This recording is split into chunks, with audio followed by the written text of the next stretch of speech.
সাকিব এবং সাইফুদ্দিনের বিষয়টা যেটা বলবো যে সাইফুদ্দিনের কোচও যেটা মেনশন করলো যে সাকিব আমার মনে হয় যে এখন যে অবস্থায় আছে, যে ওর বলের পেসটা স্বাভাবিকভাবে সাইফুদ্দিনের থেকে বেশি, এবং সাইফুদ্দিনের কাছ থেকে যেরকম আমরা আশা করছিলাম বা যেরকম এক্সপেক্ট করছিলাম ওই অনুযায়ী আমার মনে হয় যে একটু কম বেশি ছিল।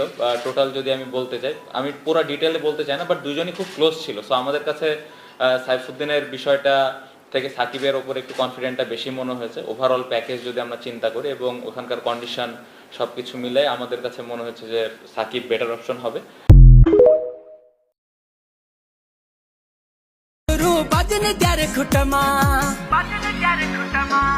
ठुमक ठुमक जब हिट जाए तू पहाड़ी बाटों माँ छम छमा पायल घुंघरू बजन त्यार खुटमा लाल त्यार कंगना हाथ में